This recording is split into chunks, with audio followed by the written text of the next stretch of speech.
Simpsons Index, an online spreadsheet that is also a podcast. This is the podcast. Coming to you out of SideQuest Studios, this is the Simpsons Index, episode 227. Hello out there, I'm your host, Elliot Jay O'Neill, and joining me here as always, except when he's not, is BT Calloway. Oh, and that's the horrifying version of my intro. Oh, yeah. Oh, I should mix that up into like the credits in The Simpsons. And joining us all the way from the Spook K. It makes it sound like I'm saying UK, but spew. Anyway, Paul Salt. That's fair. Very fair. I should be as imaginative as the Simpsons are in their opening credits. I'm dead Paul Salt. And yeah, I'm your host, Elliot Jay O'Neill, and yeah, welcoming you to the Simpsons Index. We review Simpsons from all across the eras, and today, being that it's October, thought it'd be appropriate to do a Treehouse of Horror. Yes. Now, Paul, we haven't had you on a Treehouse of Horror episode before, have we? No, you haven't. That was, a very interesting aspect of the experience this time. Yeah. So, for you, how did you like the Treehouse of Horror episodes growing up? What were your feelings on that part of the Simpsons saga? Well, obviously I have this tremendous nostalgia for them. Yeah, I think so. It's strange because I was always a horror fan growing up. So I always used to love the sort of parodies of movies that I would then recognize. And, you know, The Simpsons so many times would turn into like a what do you call it? Like a shopping list of things that you should go and check out, which for various reasons does excite me about this episode too. Because, hey, maybe some kids are going to learn about Parasite from watching this. And that's a fun idea. But yeah, I still remember, like, whenever I watch The Shining, I still think of, like, gags from The Shining, you know, parody, The Shinning. Yeah, The Shinning episode. And same with, like, Nightmare on Elm Street. And yeah, I like them. They were never my favorite episodes. And if I were to make a list of my top 20, I don't think a Treehouse episode would get in there. Because in some ways, looking back at them now, they're like a blueprint for what The Simpsons would become, which is that you can throw, for the most part, character out the window and just have people do whatever gags they need to do. And, you know, plot doesn't necessarily need to make sense. You just need to get from one beat to the next in terms of funny set pieces you have. Yeah, absolutely. And, you know, on that format, because we did have you earlier in the year for that European art episode, Now Museum. Oh, yeah. That dreck. And yeah, you're right. It sort of set the template for those offshoot episodes as well. Yes. And sort of, got further away from being, like you said, a good source for a shopping list of movies to check out, because what The Simpsons did well in their classic run was taking media that they grew up loving and, you know, putting their little spin on it. And yeah, at some point, obviously, they'd run out of ideas and were just doing whatever was current. And but then also, let's parody Tim Burton's early animated movie, Vincent. Like, such a surreal choice. So, yeah, like some of these you do just think, okay, this is what's in vogue at the moment. And then it's like, okay, here's a Ring, but with Instagram. Yeah. You know, it's, No, absolutely. And it does make The Simpsons feel, unfortunately, out of touch. And But I mean, you could do a, Ring parody 20 years later if you had a story to tell with it. Like The Shining, the Shinning episode, that was, 20, 30 years after the movie, but it had like a good idea. 14. Okay, well, I can't do math and podcast at the same time. The King Kong episode, on the other hand, from like season 3, that's a good what? As long as you years? have an idea of what to do with it, rather than the kids are watching the tickety talks these days. What if that was The Ring? I'd get it on my desk in 3 minutes. That's exactly it. Like all the way through the Parasite one, I was just thinking, what points are you making about Parasite here? Like, in the early ones, you would always get, like, an affectionate thing, but they would poke holes at the movie. Yeah. They would make fun of little bits of it, and come up with, like, fun twists that made it obvious that they knew the movie. And, like, Homer cutting down all of the wrong doors before finally reaching the right door is great. And it's a very sort of specific, shining moment. Here in Parasite, it's just, like, there's no moment where they just take a scene from Parasite and put a little silly twist on it in order to make it something of their own. It's just weird, lame gags that they can cram into an almost straight-faced retelling of the story of that movie. Yeah, crammed in is going to be overriding theme for this one, because, this Treehouse of Horror has not 3, not 4, but 5 segments. Jeez. And even when Bambi. yeah, yeah, you can definitely tell this takes place in the Disney era. Yeah. Oh God, that's why. Yeah. Decisions made by what's in vogue right now and who's our new corporate overlords. Who's our business daddy? I wonder if they can make fun of Disney in the same way they used to with Fox. Or if the mouse is a bit stricter than Murdoch. Imagine so. Anyway, this was season 33, episode 3, Treehouse of Horror 32. Yep. First released in October of 2021. It was directed by Matthew Fawn and written by John Frink. Of course it was. Is he a notorious one? Notorious. Yeah. Oh God. And it's been one of these fun things where I set it up with the John and everyone's like, oh, is this a Swartzwater episode? Absolutely not. It's not a Oh, no. Thunks with a Frink. Yeah, so Frank. the traditional questionnaire gets thrown out the window for these multi-story episodes. But yeah, starting out, we mentioned before, there's a Bambi parody with Barty. Hey, what did we think? Oh God. That's just the intro Oh, bit, jeez. and it's long, and immediately I'm like, you're doing that thing where you put violence into a cute cartoon, and therefore it's edgy. Well done. Welcome to early, late 90s internet humor. Well, exactly. Yeah, and it's very just straight down the line, just kind of, and then just Homer rushes in and kills off the hunter, and it's like, that doesn't feel like something Homer specific. It's not like, if only Homer had been within this story, this would have happened. It's like, I don't know. It's such a baffling idea to me. Just come up to a writer and say, you'll do a Bambi parody with The Simpsons. Yeah, Treehouse of Horror, our normal thing where we parody horror things. Oh. Yeah. Bambi. Well, again, I don't like the bit, but I get it. What I don't get is why it ends with shipping off to Boston by the Dropkick Murphys. I wanted to ask about that. Why? They it's used that obviously disconnected. for their Departed parody. Yeah. My note there was the deer parted, but They don't say that. That's it. That at least has some connective tissue, but it's got nothing to do with Bambi. It's got nothing to do with Halloween. It's got nothing to do with the next segment. It's just there because they needed to put something there. It's ridiculous. Like that's there. It's just like, did you still have the rights from the Departed episode? Yeah, that's what I have to assume. They just still had it kicking around. They're like, fuck, that'll do. And it's like, no, it won't. Drop kicking around. Hey-oh. Like you pulled off one of your last successful burns in that episode to that music. The rat symbolizes obviousness. Yeah. The last good bit of media criticism that The Simpsons ever achieved. And you want people to think about that? Is it just because everybody got shot in the head in this, as they did in The Departed? Because I don't think that's why people remember The Departed. It's not like Reservoir Dogs, where it's known for the, Also, a movie where everyone dies at the end. How long ago was The Departed? That's got to be at least 5 or so seasons. God. That was season 19, so yeah. Whoa! 14 some years previous. It's good so, episode. We gave it a silver. Yeah, no, I remember having fun with the episode, but even if you're recurring, they can't be even referencing that because it's so long. Yeah. Well, I mean, what we were saying about Disney corporate overlords, this is feels like more brand integration, because I will say, for all the pointlessness feeling of it, it did look nice. Yeah, but again, I can imagine the idea of hey, we can do this now. What does it look like when we transfer the characters over? Sure, okay. Yeah, I guess the point of it, because it's incorporated in the song that they're doing as well, that Disney films are secretly horrifying. There's even a later season Simpsons joke where Milhouse is like, did you know Finding Nemo has a chapter 1 where we meet his mother? And it turns out that his mum was skipping over the first scene of every single Disney movie he watched. that's a Friends joke, isn't it? Where Phoebe's mum was turning off the TV just before the tragic endings would happen in classic movies. Yeah, it's like Old Yeller or something. That's quite good. Yeah. Yeah, she'd stop it, and it's like, the movie ends with them just on the farm, and everything's fine. Yeah. And the one technical joke you can pull from this is, when Homer Deer is killing the Burns hunter, and he goes, we're herbivores, but today your name is Herb. Dun, da, da, da, da, da, da, da, da. Oh my God. Yeah. But you're right, it did look nice. It looked nice. It brought to mind, and it's not, again, it's after Family Guy stopped being very good.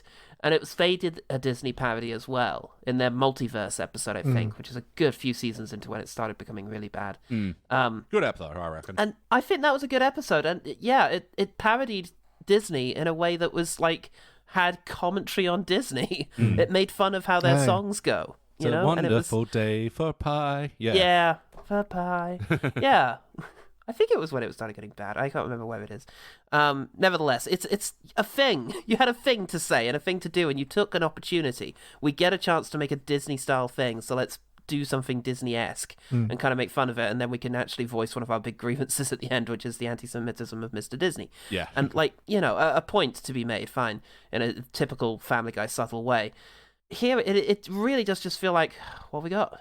Yeah. Yep. What have we got? What have we got, and what can we do with it? Yeah, like, it's just that whole brand integration thing of The Simpsons and Disney now, which is accentuated in the fucking series of shorts that the Simpsons are doing that just... Yeah, none of which I've seen, but wow. Don't. They're just a waste of time. They're just so soulless and cynical. At 3 minutes, they're a waste of time. Yeah. So many better things. All right, and then we move on to our first, like, proper segment, because that was, still an intro sort of thing. So which one's this? Oh, yeah, this is Bong Joon-ho's This Side of Parasite. So I haven't seen Parasite. You guys? Nope, me either. Okay. No, I've just had it spoiled for me. Thanks, Simpsons. Yeah. Parasite was one of my favourite films of 2019. I really loved it. It's a movie, it's one of the movies I kept having reason to go and see it again because different groups of friends would be like, oh, I feel like seeing Parasite. And I'd be like, okay. And I think I saw it like 4 times in its initial run. Oh, wow. And it just never got old. Yeah, Nice. It never got old. I absolutely adore that movie. Yeah, it's one of those ones that I want to get to, but I also know it's going to be very heavy, and I need to be in the mood for a heavy film. It's lighter and more genre-based than you think. Oh, okay, well, that's good. Yeah, it's like it has the first part. It kind of plays out like a despicable black comedy, and then in fact the black comedy kind of recurs throughout the whole thing, and then it gets very what the fuck in its second half. As this episode kind of spoils, but don't worry, there's still plenty of surprises in there. Yeah, So is that the basic story that's going on here? That, a family of workers for a rich family move in, and then there's other families living in the walls as well, or... Well, the basic story is that, a very poor family living in a basement with crappy, everything. The son gets a job tutoring English to a very rich family. He sort of dresses himself up and they fake a certificate to get in. And then gradually, one by one, he secretly replaces each of their staff members with a member of his family. So they're like compromised people. Like, the most difficult one to do is the housekeeper, and they have to really destroy her reputation subtly and like neg to everyone else, and then that's how they slip the mum in there. The driver's much more easy. They get the dad in there, and it's just a matter of stealthing the family into this household. And of course, the people who work there don't know that they're all one family. They think they're unrelated employees. And then there's a twist that's not quite as ridiculous as you see in the episode, but there's a switch where it makes a genre shift. Yeah, but it's all an analogy for class, obviously, somewhat on the nose. And I thought that maybe they would comment on that, but then they're not really interested in commenting on the things they're just yelling any kind of comments. Yeah. No, my kind of confusion on this one was that we're not in the Simpsons house at the beginning. We're in a different basement. I'm like, oh, yeah. Okay. You're in a pretty much recreation of the film house. Yeah, and it's like, you could just use the Simpsons house. There's no reason to change that. And it's just... And why are we using Rainer Wolfcastle and not... Well, I guess he's got a kid, hasn't he? Yeah. Yeah, I thought that was at least continuity with the show, which it so often ignores and stuff. I thought, that was a great thing to bring in. You could have just made generic rich family, but they actually decided to pull from their roster. I do want to say this segment has one of my very few up arrows, which is the sailboat painting literally goes floating behind the couch, and I kind of thought that was fun. Nice touch. Yeah. I like that. I didn't hate as well Homer just grabbing a glass and scooping up the basement water just for the purposes of a spit take. I was like, okay, nice. Okay, that's quite good. The where's a drink, I need a spit take is a fun bit. Oh, did he say that out loud? No, Just, this is me enjoying the bit. Wouldn't have put it past us to have him say that. Yeah. I do enjoy the Mr. Sparklebox being there. I know it's pandering, but hey, it made me think of it's nice to be reminded of better episodes within this, not that good episode. Pandas work sometimes. I do have a good a gag that I did like in it, though, which is the socialism gag. The idea of, hey, if we all just work together, we could come up with a solution that will suit everyone. Yeah. Oh, I'm up for that. Sounds good. As long as it's not socialism. Yeah. Well, it has some similarities, and then it's like, get her. That was... That was fun, sort of real. phobia around the word. I like that. And it was close to a comment on the actual themes of the movie. So No, absolutely. But it was one of those like John laughs, It's just like yeah. It's too real. Sorry, literally my only other note on this one is when they're watching Itchy and Scratchy and it's not Snowpiercer, it's Doe Piercer. And I'm like, Doe is something Homer says. Why do Itchy and Scratchy have it in their thing? That's Thank you. Yeah. Yeah. Thought we wouldn't notice. The fuckers we did. Yeah, that bugged me so much. And just, the idea that this already crammed up Treehouse of Horror throws in a fucking Itchy and Scratchy as well for a nothing Snowpiercer reference, It is nothing, but I do like the bluntness of it. It almost feels like an anti-comedy gag where you have, like, here's the premise. It's Snowpiercer, this big epic movie, and we have the establishing shot, and we cut to the train, and then just Itchy stabs Scratchy up a fucking ticket hub, and it's just, like, nothing. There's no imagination to it. That's kind of funny, but then the music they use makes it feel overproduced. And the music's so heavy-handed in modern Simpsons that it just ruins any gag they have that might actually work. Yep. Yeah. Just replace everything with shipping out to Boston. We'll be fine. I'm worried that someone might put a supercut together of all the times I've appeared on your episode, and it's just like the same complaints over and over again. Well, it's the same problems. Yeah, it is. It really is. Like, sometimes when I've gone back to older episodes of the podcast, it's like, oh wow, like we're just saying the same thing, just replace the episode title. Like, I get that sometimes. It's like, wow, I thought I worked on this fort and developed it over time, but no, there it is here in this thing I said 6 years ago. Oh, yeah, I didn't mind in the background of the rich people's house they had a 3D sushi printer. I don't know, just that premise made me laugh. Okay. Yeah. That's a good detail. But yeah, this episode, just ultimately devolves into, the reveal that there's a bunch of families living in this house, and it, I don't know, it just gets chaos and dumb for me. Yeah. And this was the best segment. Oh, and then Homer makes a play gym for Maggie out of all the dead bodies, and... Yeah. Marge is like, I could do without all the dead bodies. Yeah, which I briefly thought might have been a House That Jack Built reference, but I don't think it is. Oh, wow. That would have been a pull. Yeah. Yeah, we done with this one?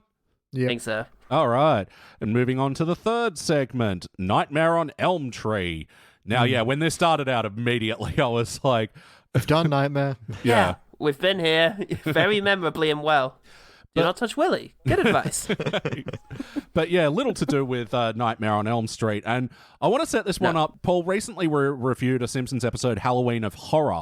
Now, in that one, it's a Simpsons Halloween episode that isn't Treehouse of Horror. It's just a canon Simpsons episode that happens to take place in Halloween. And they make a meta joke in that where Flanders goes to Homer, oh, aren't you going to tell 3 spooky stories this year? And Homer's like, oh, yeah, we got Muppets, Wizard of Oz, and I don't know, The Furniture Come Alive or something. And that was like... That's quite, 6 years before this one. And this is just literally Trees Come Alive. What would that be like? Yeah, which they have made stuff like that work before. Like, if you think of the mascots coming alive, and, one of the very first Halloween episodes, the mascots just come alive, and it's not based on anything. Like, they can make stuff like that work. It just depends how funny they make it. But, trees coming alive here was very strange. It reminded me a lot of that episode where they parody the Peanuts, where they've got the living pumpkin, because it comes to life and is horrified by all the atrocities humanity has committed against pumpkins. And it's more or less the same jokes. And, it is, they just find an old tree yard, and it's like... Yep. Oh my god, you mentioned the mascots one, Paul, and even in this one, they have a gag where a giant tree kicks a little dog that's barking at it. Yeah, exactly. That was the point. It was, you made a mention about how they make a meta comment about the structure of the Halloween episodes. They try and do that again here. I forget where exactly, but they talk about how there's usually 3 stories, the middle one being the worst. And it's like, okay, I don't know how to break this to you, Simpsons writers. You're not doing too well yet. That said, it is very different from the Pumpkin episode in the sense that it has the ending from the Dolphins episode. Oh yeah, the dolphin episode. Jesus. Yeah, where they all meet in the town square underneath the statue of Jebediah Springfield and all have a big melee fight. Because that's the exact same ending in the same location. Jesus Christ. Oh, yeah, and the villains wins. There you go.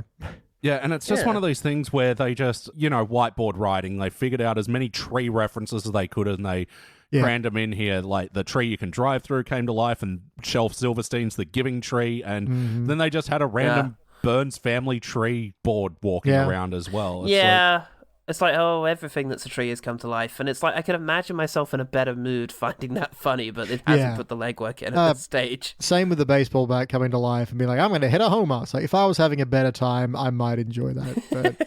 But... Speaking of which, if I had more goodwill to expend towards The Simpsons, I might have engaged more with the transplant joke. But as it happens, I just wasn't sure what to make it. Yeah, it's so laboured and so lazy that I genuinely don't think they had anything to say to be offended about. So it's just like... it's... Yeah, just, again, the whiteboard writing. Someone threw up, Little Shop of Horrors, and then that's how they got to that joke, you can tell. It's... Yeah. There's some quote out there, isn't there, that's never assume malice where incompetence is an explanation. Like, yeah, I like it.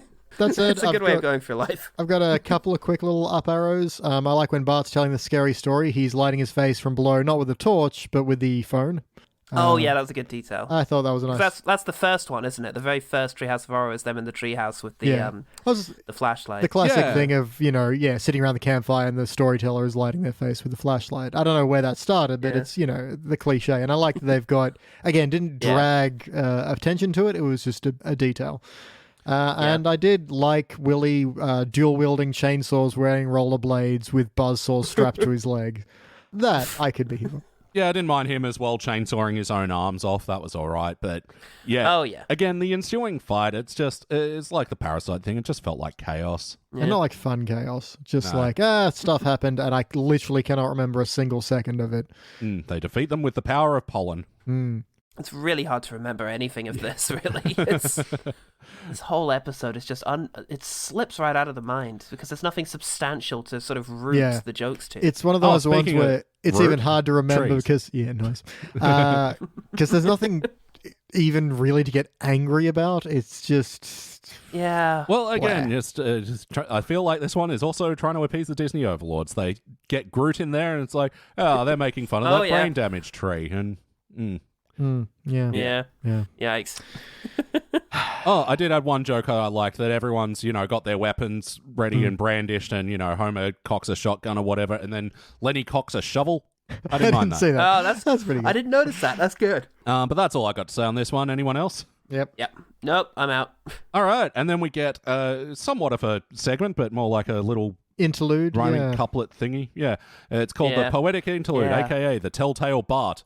Again, I was like, Simpsons, we've been here. Telltale Head and the Telltale Heart in the Allison episode. Yep. So Maurice LaMarche pulls out his best Vincent Price and does this Year of Bart. Is this a reference to something? I didn't get this. It's one of Vincent Price's first films called Vincent. Oh, which it was actually narrated by Vincent Price. I think one of his final few projects, and it's just a story about a ghastly little kid called Vincent who's very macabre, and his mother wishes he would go out and play. Yeah, and it's just in this animation style. It's a very Tim Burton, very early Tim Burton, which is, my preferred brand. I think everybody's preferred brand. No one likes post Alice in Wonderland. No one prefers this century's Tim Burton. I don't know. His career, I think, peaked with Charlie and the Chocolate Factory, but Alice in Wonderland. But each their own. Oh God, yeah. And it's got the same art style they used for when Bart tells a story about Dark Stanley many years ago. Oh, yeah, God. I don't know what you call that style. It's where everyone's going to got black, slightly swirly eyes, and it's... I don't know. And shading is sort of done by, lines, cross-hatching. Yeah, sort of ink drawing. I guess it was just a fairly nothing segment, but I didn't exactly hate this one. I didn't hate it. It just had... I wasn't sure what we were doing, and when I realized it was a short interlude in amongst an episode that already had an extended intro, and that clearly every segment could have done with some more breathing space to actually have something happen. Yes. It just became the insult of you had such little, you had to have a fourth segment. Fifth? You had to find filler for this 20-minute episode, which already had 4 things going on. That's really, really annoying. And the extra insult of Homer stopping to make the segment hurry up as well. It did feel like, what are we doing here? Yeah, but for the most part, it's just mischievous things Bart's done, cutting the heads off of Lisa's Malibu Stacy's, catfishing Mrs. Krabappel, which I had weird feelings about given that it was clearly a reference to Woodrow. However, it also mentions Tinder. These are not things that happen at the same time. And then Bart murders the entire family. And you're like, oh, that was an escalation. Okay. Yeah. I don't remember that episode. Yeah. Another thing that I got really hung up on, much similar to the dough piercer thing, which was Maggie had that frog from the episode Smart and Smarter, where you push the button that says the letters. She kills the Vincent Price guy with a pull string on the back of it. That's not how that toy works. Yeah. They even demonstrate that's not how that toy works when she presses RIP after it. Yeah. And that phonic frog should have said Phonic frog, that was it. Yeah, because it's pronounces things phonically. Yeah, but it's also an example of of course, Maggie has to kill Vincent Price to get out of this segment because they can't think of another. You could just finish it. Yeah. He stops the story and closes the book, and we move on. Why do we have to have Maggie strangle him? And that moves us on to the last thing, which we mentioned before. Yes. It's the ring, but what if TikTok was a ring? Hey, Yes. What do we think? As an idea, it's not bad, because I seem to remember, I think one of the Ring books, which I read when I was a teenager, did end with, the Ring video getting uploaded to the internet. It was, 2004, so, All right. This is going to mean the end of the world eventually, once everybody downloads it. But yeah, it's an interesting idea that, information shared so quickly now that you went back to the inherent idea of the Ring, which is about, someone trying to communicate their own suffering in a really unpleasant way. That could be interesting to explore, but, it's just... I remember so little is the thing. I have one note that there were 2 gags in here that I liked, and they are the 2 gags of the episode, so I guess that makes this my favorite episode, this my favorite segment. One is Milhouse saying it was nice of them to give me ghost glasses, which is a nice little thing, because in order to have written that joke, they would have to have anticipated that they're going to do Milhouse as a ghost and that he would be wearing glasses. So that implies a sort of improvisational kind of frivolity there that doesn't bespeak the hundreds of hours that probably go into actually crafting the nonsense they've written in an afternoon. And then the other one is the only part of this that feels like a genuine Halloween episode joke. Grandpa can't hear the creepy voice on the phone telling him he's got 7 days to live. Because the great Halloween episodes will always just take Simpsons characters and place them into scary movies and have the fact that they are Simpsons characters dictate what happens next. Yeah. Homer's really dumb, so he's going to mess up something that he needs to do in the episode, or, something like that, play into their character fault. And Grandpa not being able to hear the person on the phone. Yeah, that's the only time I felt that they had done that in this episode. Yes. Well, for me, it was just begging the question, why is the phone voice a dude when it's, the little girl down the well is the same? It's and I thought, okay, maybe there's an explanation later. No, and it's a creepy girl in the movie as well, so it's yeah, very weird. Make it that mildly unsettling TikTok voice that, narrates a lot of the videos. Because this is the face my dog makes when I give her treaty treats. Yeah, because it's almost the uncanny valley. You will die in 7 days. Yeah, make it that, because it's already kind of creepy, because it's got a kind of uncanny valley where it's almost right, but there's something just a little bit wrong about it. So yeah, that's a female voice. It makes more sense for TikTok. And it's just, I don't know why they've got this deep-voiced man who's all what? No, the decision-making in this segment was baffling to me. I think this was my least favorite, where also they set it up by having Sherry and Terry go up to Lisa. Oh, we didn't invite you to our party, our cool party where we all watched a TikTok together. I'm like, I feel like why are you talking to her? Yeah. Well, I can understand. That's kids being dickheads who being like, hey, we had everyone around but you because we hate you. And we did this a week ago, and it said we're going to die in a week, and then Ralph somehow kicks their heads off just from swinging on the swing. Yeah, because that's the thing, that everyone else other than Lisa doesn't actually see the girl crawl out of the TV. It's more of a final destination of just something in the environment gets them. Yeah, that's true. And so it's like, which movie are we doing here? But it also feels like point, a fundamental misunderstanding of how people interact with TikTok as well, and just being this thing that you swipe through. You don't gather the family around to watch a TikTok together. We're going to have all the friends come over to TikTok. Gather round the iPhone, children. We're going to have a little bit of a TikTok.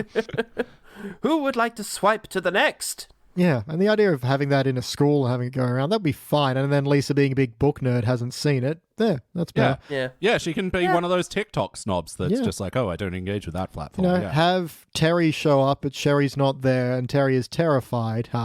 And, have Lisa be the one who asks why, and she's all like, she died this morning, and I know I'm next because I, watched this thing, and that's how you get it in. Yeah. But that would actually require effort.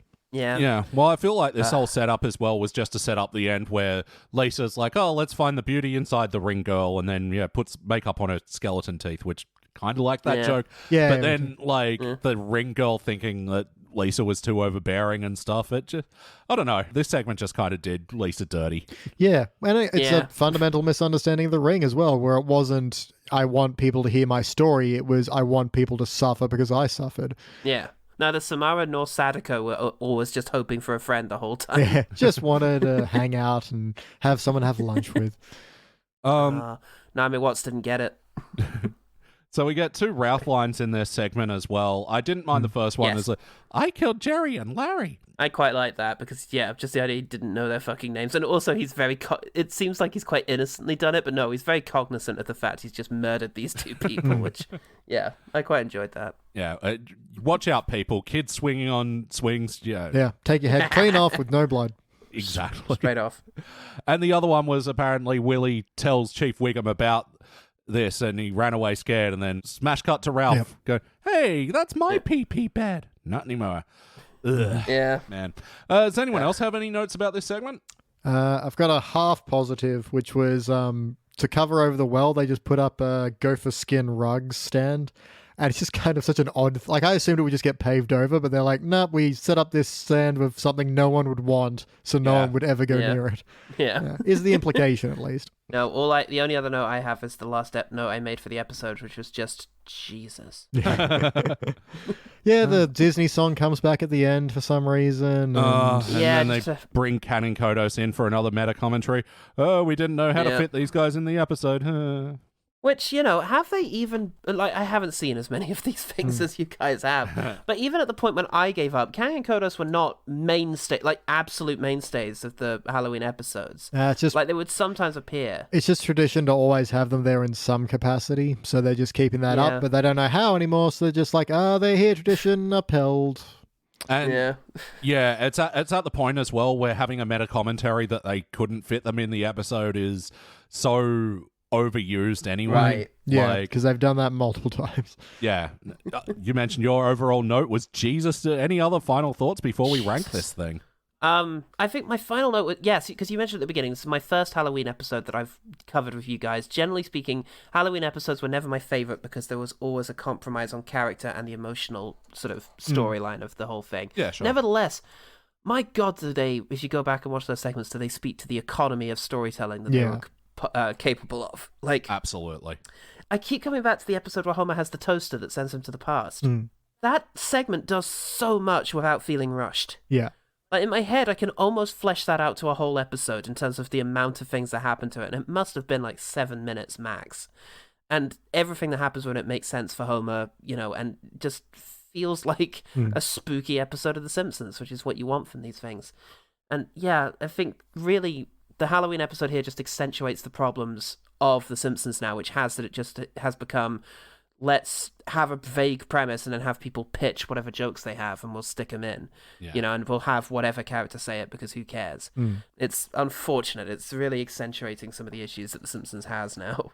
Yeah, and it's really annoying because, the Treehouse of Horrors, for a while there, were kind of like an island in bad Simpsons seasons where they sort of, because of the inherent ridiculous nature of it, you could it'd still be sort fun. of get on board with some more of the fantastical elements in the way that you couldn't with a regular canon episode. But we've been on actually a hot run of pretty good modern Simpsons lately. I was hoping that'd continue today, but it did not. Sorry, Paul. Oh, dear. No way. Hey, I made you guys watch Click. So worse things have happened. But just to round off the episode, I forgot to mention as well that basketballer Tree Rollins was playing himself in the Tree segment. Oh, yes. Yep, that's a thing that happened. And he's like, I may be human, but I don't forget my tree roots. And I don't know who. I mean, roots. I get it because your shirt says who you are, just in case. But just, it's a guy, and his name is Tree. I guess Leaf Phoenix was out or something. Wait, was that Walking's real name? Anyway, I have no idea.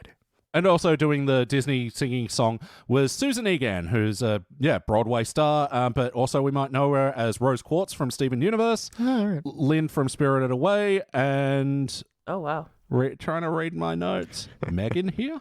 The Meg from the Jason Statham movie, The Meg. Yeah, let's say that one. Played the Voiced a giant talented, shark. diverse actor. All right, it's time to rank this thing. On the Simpsons Index, we rank using our 6-point scale, which starts down the bottom at failure. Maybe if the episode was just, you give it a participant. But for the positive rankings, you are okay bronze, good silver, excellent gold, but for the best of the very best, you give cubic zirconia. I'll go first, let me show you how it's done. How will I show you how it's done? Jesus. I am maybe going with a participant. I think that's where I'm leaning. Like, I could have gone a failure because it is so dreadfully dull, but like, I don't care enough about it to kick it in the well and wait for its TikTok. BT. Yeah. Wait for its TikTok. Look, it is a hard split because it's one of those things where I was just mostly bored and and it's hard to rile up too much. It's hard to rile up too much from the content of the episodes themselves. Why I'm going to give it a failure is because the episode as an overall is just so lazy and just lacks any sense of effort or passion or care or anything. Everything feels like it's first pass and just so rushed and crammed in, and intellectually it deserves a participant because it's fine. You're not going to think about it too much, but just for the sheer fact of how little it put forth bothers me on like a fundamental level. So I'm going to fail. Absolutely. Go into that well and die 7 days later. And Paul, what do you reckon? The only thing that makes it tricky is I feel like you guys need a lower level than fail, because failure implies just didn't manage to do it, whereas there needs to be something for actively pissed me off, which this didn't, is the thing. And the fact that it didn't makes me want to give it the one ranking next up. But you're right, it is ultimately an episode that fails at what it set out to do, and so it should get a fail. But I will give it a participant, because I have to hold on to your lowest ranking for the ones where all the way through I'm just like, oh. Yeah. There are definitely a lot where we've given it a participant with the asterisks of... the only reason I didn't fail it is because I don't actively hate it. I don't have that distaste for it, but it's so boring. It's arguably worse than a failure because I just nothing it so hard. Up. Yeah, classic apathy is worse than hatred sort of thing. Exactly. Yeah. All right, well, that averages out at a dull participant, which I feel like is just very appropriate. That feels good. I sometimes wonder where our rankings, if we got it right, but that one is objectively correct. Yeah. That's a good call. Well, Paul, thank you very much for joining us today, and apologies, but thank you. It was No, it is always a pleasure because, revisiting The Simpsons like this reminds me of how good The Simpsons generally was. It makes me reflect on why it works so well. And this time, as an added bonus, I also get to reflect on how good Parasite is and Vincent. So go in for a fifth time, why not?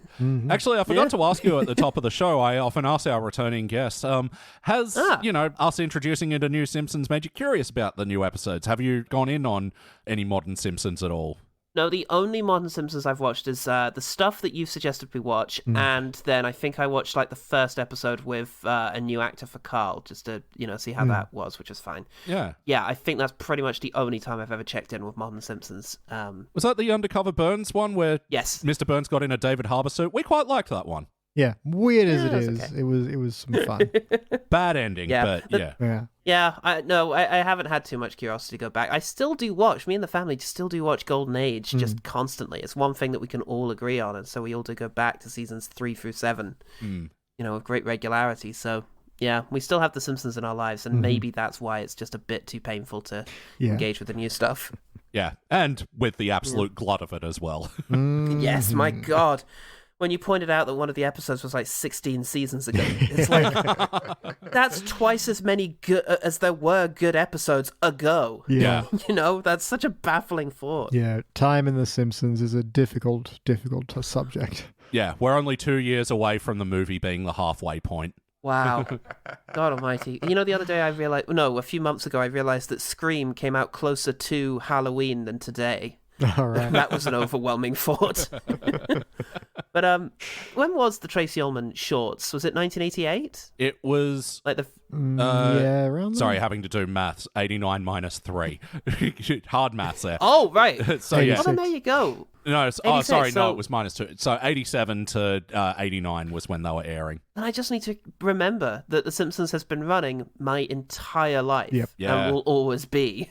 That's what I need to bear in mind, is that every year of my life I was doing something, somebody was working on The Simpsons. And that's kind of terrifying. Yeah. Maybe I'm holding this to too high standards. It's still in coherent English. That's more than I could achieve had I been writing something for fucking 35 years. Yeah. Yeah, one day we'll tune in, it'll all just be in Simlish, and we'll be like, "Yep, it's happened." They've finally given up on English. Yeah. Homie, grab some abs and doobie. Donut, beer. They're just doing the cadence of what they expect an episode to be now. Don Hertzfeld did predict that. So. Yeah, true. But yeah, Paul, where can people find you if they want to hear more of you? Yes, if I wanted to hear your opinions on the Scream franchise early, which I did. Oh, yeah. Well, yep, you can find out all about our opinions on the Scream franchise coming up very soon, actually, on OGT Pod. That's, One Good Thing podcast. So OGT Pod is what you type in and you'll get us because someone else has stolen all the SEO for One Good Thing. But we are the One Good Thing, and we find good things to say about bad movies.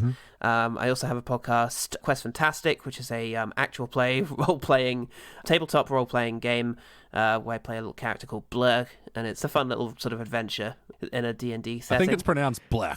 It is. It's pronounced Blur. Yeah, you're underselling your own character of a haiku writing frog. I should have anticipated my little haiku writing frog guy's name but you're going to have to say this in a lot of different contexts and you're going to need to really nail it every time. But yeah, there's that, and there's also Jen and the Film Critic at Screen Mayhem where I do my film reviews. So yeah, I think that's pretty much everything for now. Wonderful. And yeah, we've been absolutely loving Quest Fantastic and love what you and the other Paul have brought to that sphere with Sarah and Nell and Jen. Yeah. Wonderful work. Really good shit. It's so good that this group has been together for like 6 years, and it's so good that we're finally sharing sort of how fun those sessions have been with everyone. Yeah. No, it's a great vibe. Yeah, absolutely go check that out. And BT, if people want to check out more of our stuff, where can they do that? Well, you can do that on whatever podcatcher they're currently listening to. They can check out Thrones of Game. It's hard to find, but it is worth it because it's where we review Game of Thrones backwards. Yep, talking about compromised SEO. Yeah. We did not think of that at all, but hey, it worked out, and it's, very fond of that show. You can also check out Pulp Fury Radio, which is our fiction scripted podcast from a bunch of pulp genres. So if you want a little bit of mystery or noir or a little bit of schlock horror, we got you covered. It's some good stuff. And if you're feeling generous, you can go to patreon.com/SideQuest Studios. That's the umbrella for everything that we do, and you get a bunch of exclusive podcasts, over 80 at this point.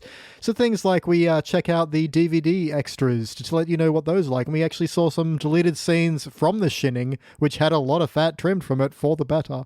But what were those fat things? We know. Oh, that's right. Wow. And there were like 3 John Denver jokes. They tried to make ripping on John Denver a running gag in The Shinning thing. Wow. Yeah, and it only got as far as the storyboard, but it was a good cut. It was a good thing to get rid of. Amazing. That's exactly... It feels like now that the whole episode is just that stuff that they would have cut from those episodes. For no real. Question. No, it's funny that, like, when we're going through the deleted scenes, like, there's some hidden gems in there. It's like, I don't know why they cut that. But then, for the majority of the time, it's like, this is the problem with modern Simpsons that they removed from old, Yeah, and even then, sometimes we're like, how did this get to the point of being animated? It should have been cut in script. It's terrible. But there's not only that, we also, we take me through all the episodes I was not here for, and we've lately been doing Starring Springfield, where we check out movies starring the actors of The Simpsons as physical characters and not just voices. Sometimes voices. Gasp. Eerie. That's been a lot of fun. We finally get to do film reviews, and got such a mixed bag in there. It's been great. Yeah, because movies that the Simpsons cast have starred in is a really wide and weird range of things. And Paul, you guys suggested we do Click, and it's like, oh yeah, Julie Kavner played Adam Sandler's mom in a movie. Yeah.